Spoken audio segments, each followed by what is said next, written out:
국방부장관으로서 무거운 책임을 청구합니다. 국내 성폭력 사건 대응 실태와 시스템을 재점검하여 근본적인 개선책을 마련하겠습니다.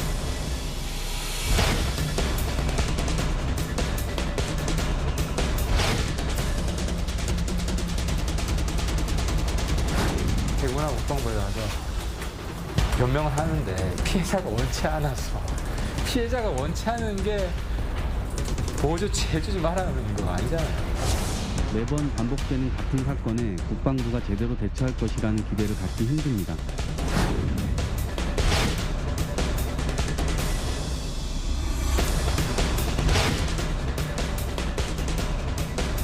장관님께서도 이번 사건의 책임에서 자유로울 수는 없다고.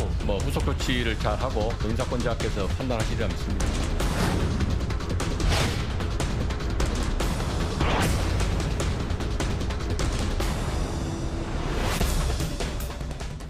네, 계속해서 한 주간의 사건 사고 소식을 전하도록 하겠습니다. 네, 김광삼 변호사, 승재현 한국형사정책연구원 연구위원 나와주셨습니다. 안녕하세요. 안녕하세요. 안녕하세요. 네, 주제 바로 보시죠. 자, 공군 성추행 사망 사건의 충격이 채 가시기도 전인데 해군에서도 이 성추행 피해를 당한 여군 중사가 극단적인 선택을 하는 사건이 지금 또 발생을 했습니다. 성추행한 혐의를 받고 있는 피의자에게 지금 구속영장이 발부된 상태인데 저희가 그 방송도 그렇게 얘기를 하고 지적을 했는데 계속 이런 일이 발생을 해요. 일단은 구속영장은 발부가 됐네요. 네, 근데 사실 영장 범죄 사실 보면 굉장히 죄질이 불량해요. 왜냐면 일단 불러내서 식사를 하고요. 예. 하면서 손금을 봐주겠다고 하면서 추행을 했고 예. 또 이게 문제가 됐잖아요. 그렇습니다. 그날 이제 바로 주임 상사한테 이 상사가 나에게 강제 추행했다고 얘기를 했거든요. 그래서 이제 3일 뒤에 또 사과를 하겠다고 불러내요. 근데 술을 따르러 강요를 합니다. 그 술을 안 따르니까 술을 안 따르면 3년간 재수없다 이런 얘기를 해요.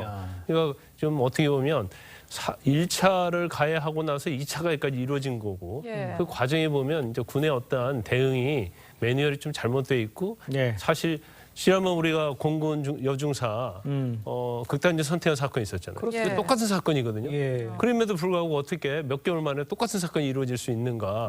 이 부분 군에서 굉장히 반성해야 한다고 보고 이런 죄질이 굉장히 불리하기 때문에 군 법원에서는 이제 영장을 발부하게 된 거죠. 네, 그렇군요. 네, 말씀하신 것처럼 똑같은 사건이라고 했는데 어떤 점이 조금 비슷한 거라고 볼 수 있어요? 아니 아주 똑같죠. 근데 그 당시도 여중사가 강제추행당했잖아요. 근데 제대로 분리되지 않았어요. 그럼 계속적으로 2차 가해가 돼 있었고 이걸 굉장히 공군부대에서도 은폐하게 급급했고 보고도 굉장히 늦어졌잖아요. 네. 결과적으로 본인이 문제를 제기했음에 불구하고 군에서 계속적으로 2차 가해가 되니까 결국은 극단적 선택을 했단 말이에요. 네. 그러면 일리는 과정이 거의 뭐 판박이 비슷해요. 아이고. 그래서 그때 재발하지 않도록 하겠다고 서욱 국방부 장관까지 계속 얘기하고 예. 언론에서 보도되고 그러니까. 군에 있는 사람들도 계속 얘기를 했잖아요. 예. 그런데 나아진 게 뭐가 있냐 이거죠. 네, 변호사님 말씀하신 것처럼 피해자가 5월 27일 성추행을 당한 사실을 알렸지만 정식 수사가 시작된 8월 9일에서야 피해자가 육상부대로 전출을 가면서 가해자와 분리가 그때서야 됐습니다. 그동안 왜 분리가 안 됐는지 정말 이해가 안 되거든요. 지금 이제 해군 측에서 이야기하는 그 이야기도 저는 정말 이해가 안 되는 네. 게 네. 물론 성범죄의 성비위가 발생했을 때 가장 중요한 건 피해자의 의사가 중요해요. 그래서 피해자가 직업 군인이기 때문에 이 일로 다른 어떤 문제가 발생하지 않도록 내가 신고는 원하지 않는다라고 이야기를 했다고 할지라도 이게 형사사건화되지 않는 걸 원하지 않았는 것이지 그 가해자와의 관계에서 아무 일이 없는 듯이 지내겠다라는 의사표시는 분명히 아닐 거잖아요. 그렇죠. 그러니까 예를 들어 지금 우리 앵커들하고 있는데 제가 어떤 부적절한 행동을 했어요. 네. 그래서 우리 김지아 앵커가 우리 성재현 패널하고 만나기 싫다라고 하면 그 사건이 공론화 안 되는 거지. 저하고 만나는 건 분명히 막아야 되는 일인데 네. 훈련상 법령상 그게 훈령이라는 그 법령상 그게 안 되어 있었기 때문에 피해자가 원치 않아서 그러지 않았다고 하는데 저는 모르겠습니다. 법은 최소한이고 아까 하태경 의원이 이야기했다시피 그 피해자를 보호하기 위해서 무엇을 했어야 했을까 그리고 어떠한 조치를 했어야 했을까에 대해서는 정말 아쉬움이 많이 남는 대목이라고 말씀드리겠습니다. 피해자와 가해자 분리는 왜 중요하냐면요. 네. 특히 이제 이 해군 부대가 섬에 있는 작은 부대거든요. 그런데 가해자가 있고 피해자가 있는데 피해자가 지금 문제를 제기하잖아요. 그럼 내버려 두면 매일 보게 되죠. 그러니까요. 그리고 가해자 입장에서 보면 이것을 은폐하려고 노력을 해요. 왜냐하면 본인이 상사잖아요. 네. 그럼 계속 노력을 하면서 2차 가해는 계속 되는 거예요. 그래서 지금 사실 매뉴얼에 보면 피해자가 상부에 보고하는 걸 원치 않으면 보고를 안 하게 돼 있잖아요. 이건 잘못된 거죠. 왜냐하면 상부에 보고는 안 할 망정 정식적으로 문제를 삼킬 때까지는 참을 망정 그때까지는 분리를 해주는 게 맞아요. 그런데 그게 안 되다 보니까 계속적으로 정신적 스트레스 받고 트라우마가 있다 보니까 결과적으로 극단적 선택을 하는 이런 경우가 생긴 거죠. 정말 안타까운 상황인데요. 지금 이야기를 좀 해주셨습니다만 이 고인이 사망 전에 가족에게 고충을 토로하며 보냈던 메시지가 공개가 됐다고 합니다. 2차 가해를 한 의혹도 지금 제기가 되고 있어요. 어떤 내용들인지 좀 뭐 이게 말로 하기가 좀 어렵습니다만.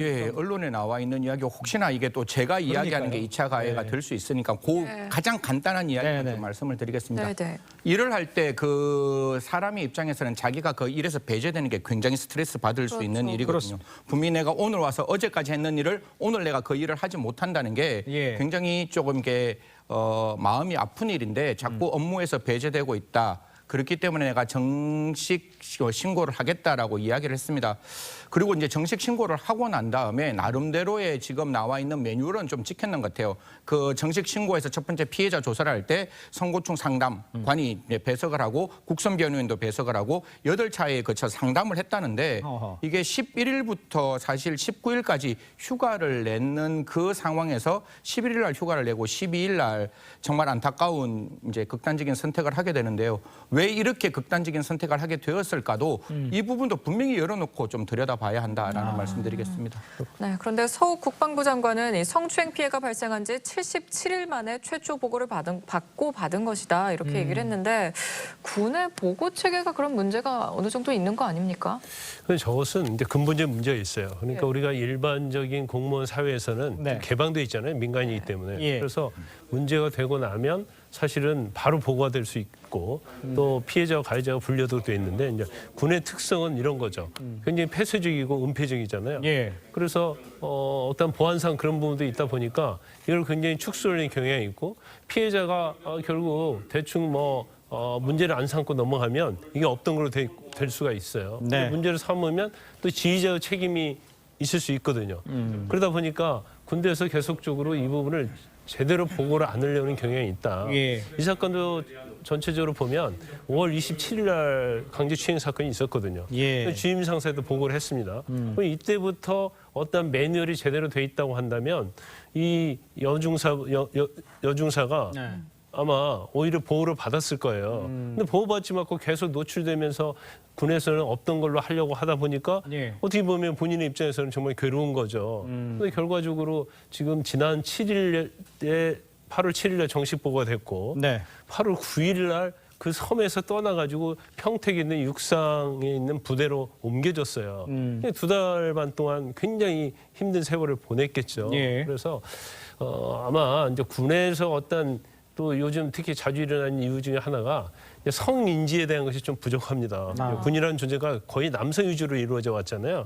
그러다가 이제 최근에 들어서 여성분들이 군에 입대를 많이 하게 되는데 그러다 보니까 굉장히 일반적인 어떤 가벼운 어떤 추행에 대해서는 이걸 범죄라고 보지 않는 그런 경향이 있죠. 그래서 그런 부분에 대한 교육 그리고 철저한 책임 그리고 피해자에 대한 보호 이런 것들에 대해서 원점에서 재검토를 해야 한다. 이렇게 그러니까 봅니다. 군의 특수성도 이해하고 그다음에 남성 위주로 돼 있어서 인지성이 부족하다 그것도 이해를 하지만 지금 공군에서 사고가 터졌잖아요. 그래서 비상에 걸린 상황이잖아요. 이런 상황에서도 군에서 또 똑같은 문제가 극단적인 선택을 하는 문제가 발생을 한다? 도대체 군 조직은 보호하고 있는 겁니까? 그러니까 이 부분이 아마 대통령께서 정말 화가 머리끝까지 나셨을 것 같아요. 그게 아마 서욱 국방부 장관을 불러서 다른 이런 일이 분명히 없도록 하라고 제가 머릿속에 기억하기는 8월 4일쯤에 그 대통령께서 직접 부르셔서 그 간담회에서 말씀을 주셨는데 그때 이미 이 사건은 존재했던 사건이잖아요. 그리고 공군 때 그렇게 정말로 우리 대한민국의 군을 위해서 제대로 된 어떤 병영 문화를 바꾸라고 했음에도 불구하고 이런 일이 계속 지금 이루어지고 있는 부분이라서 예. 아마 대통령께서도 정말 화가 많이 나셨을 것이다라는 말씀드리겠습니다. 그렇습니다. 네, 또 앞서 말씀하신 이 발생한 공군 성추행 사건 가해자에 대한 이 첫 공판은 어제 열렸는데요. 네.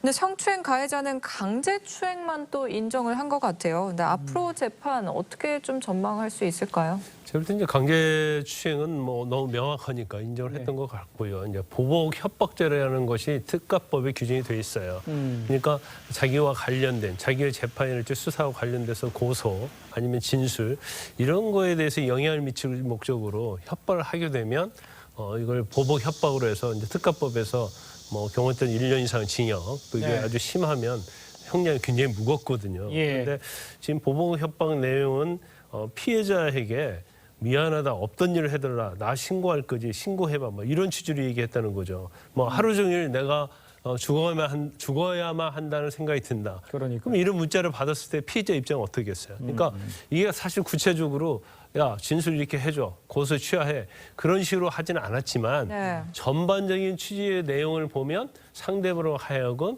굉장히 공포심을 일으키게 할 수 있는 그런 내용이기 때문에 그냥 본인 자체는 그런 의도가 아니었다 하더라도 네. 보복 협박죄로 인정될 가능성이 클 것이다. 네. 그러면 강제추행에다가 거기서 더 나아가서 보복 협박을 한 거잖아요. 예. 그러면 형량은 굉장히 무거울 수밖에 없다 이렇게 봅니다. 알겠습니다. 예. 군이 어떻게 이를 처리하는지 우리 TV조선도 아주 꼼꼼하게 지켜보겠다는 말씀 함께 올리겠습니다. 자, 두 분과는 여기서 인사 나누겠습니다. 고맙습니다. 감사합니다. 감사합니다.